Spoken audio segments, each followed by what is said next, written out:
ఓం నమ శివాయ. కార్తీక పురాణ పఠనము 7వ అధ్యాయము. శివకేశవార్చనా విధులు. వశిష్ఠుల వారు జనకుని కింకనోటుల బోధించిరి. రాజా, కార్తీక మాసం గురించి దాని మహత్యం గురించి ఎంత వినను తనివి తీరదు. ఈ మాసంలో శ్రీ మహావిష్ణువును సహస్ర కమలాలతో పూజించిన వారి ఇంట లక్ష్మీదేవి స్థిరముగా నుండును. తులసీ దళములతో గాని బిల్వపత్రములతో గాని సహస్రనామ పూజ చేసిన వారికి జన్మరాహిత్యం కలుగును.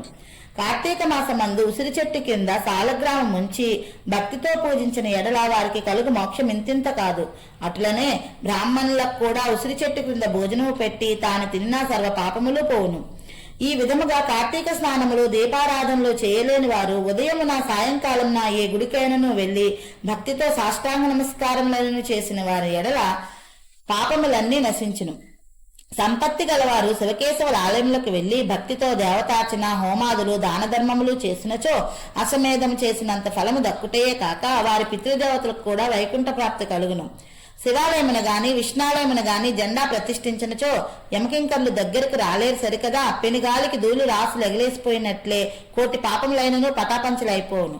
ఈ కార్తీక మాసంలో తులసికోట వద్ద ఆవుపాడతో అలికి వరిపిండితో శంఖచక్ర ఆకారములు గల ముగ్గులు పెట్టి నువ్వులు ధాన్యం పోసి వానిపై ప్రమిద నుంచి నిండా నువ్వుల నూనె పోసి ఒత్తిని వేసి వెలిగించవలను. ఈ దీపము రాత్రింబవళ్ళు ఆరకుండా ఉండవలను.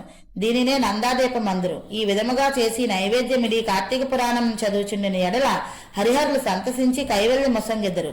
అటులనే కార్తీక మాసంలో ఈశ్వరుని జిల్లేడు పూలతో అర్చించిన ఆయుర్వృద్ధి కలుగును. సాలగ్రామమునకు ప్రతి నిత్యము గంధం పట్టించి తులసీ దళములతో పూజించవలను. ఏ మనుజుడు ధనము బలము కలిగియు కార్తీక మాసమందు పూజాదులను సలపడో ఆ మానవుడు మరుజన్మలో సునకమై తిండి దొరకక ఇంటింటా తిరిగి కర్రలతో దెబ్బలు తింటూ నీచ స్థితిలో చచ్చును. కావున కార్తీక మాసం 9 రోజులు పూజలు చేయలేని వారు ఒక్క సోమవారమైనను చేసి శివకేశవులను పూజించినను మాస ఫలము కలుగును. కనుక ఓ రాజా, నీవు కూడా ఈ వ్రతమాచరించి తరింపుమని చెప్పెను. నమశివాభ్యాం నవయవ్వనాభ్యాం పరస్పరాశ్లిష్ట వపుద్ధరాభ్యాం నాగేంద్ర కన్యా వృషకేతనాభ్యాం నమో నమః శంకర పార్వతీభ్యాం. 7వ అధ్యాయము 7వ దిన పారాయణము సమాప్తము.